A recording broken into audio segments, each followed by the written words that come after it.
I'm wearing a special tie today. I'll just let you know there's a little story behind the tie.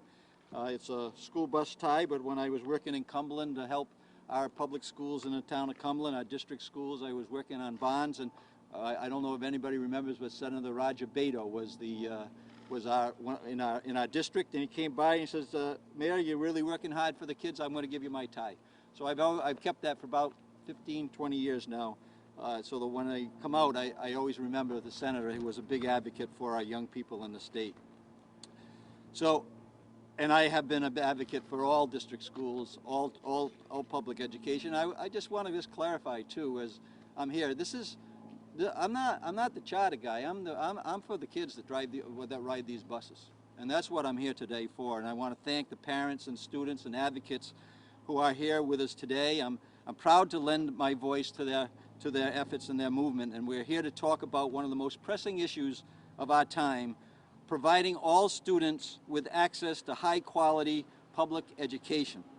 And when it comes to addressing this issue, I can tell you right now, there is no time to wait.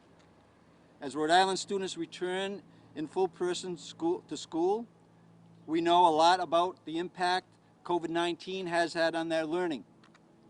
Lost learning time has negatively impacted Rhode Island students in all 39 cities and towns and in every demographic group.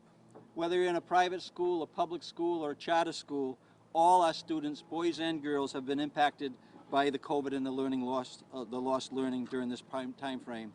We also know it has been particularly difficult on students in low-income households and in particular students of color.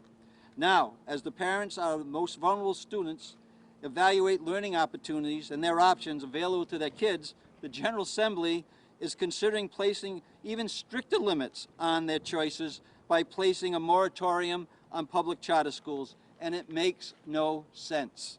For those who cannot afford to move or pay for education, a public charter is a choice and an opportunity. Parents in Pawtucket, Central Falls, Providence, Woonsocket, and around the state, in particular those communities who know their children have a better chance in a public charter school, do not deserve to have the door of opportunity slammed in their face.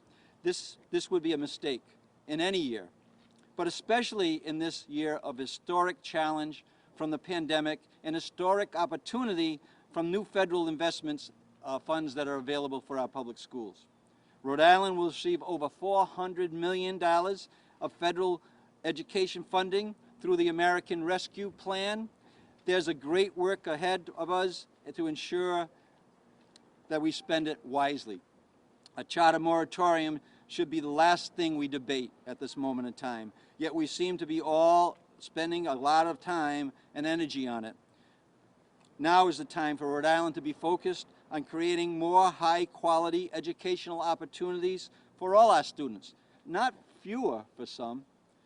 A moratorium on public charter schools does nothing to improve our public education system, while a moratorium debate only serves to divide us. Meanwhile, the families most affected have no time to wait. Federal dollars for schools and American Rescue Plan provide an opportunity to put every Rhode Island student on a path to success. Let's not waste this moment pausing. Let's not waste this moment pausing. We've been doing that for over a year with the pandemic. Now is not the time to reopen, reimagine, or come together. Now is the time, to reopen, reimagine, and come together for our students and our families. The charter moratorium being considered by the General Assembly is not the starting point for the work we need to accomplish. It isn't necessary, and it doesn't solve our problems. It's not a plan. Our team wants to partner with teachers and parents and students and school administrators, municipal leaders, RIDE, the General Assembly, teacher unions, and others to get the job done. We need everyone to be all in on this plan and all in supporting our students. It's time to work together, and I pledge to do my part to meet this opportunity head on and lift up all students in Rhode Island and all schools in Rhode Island.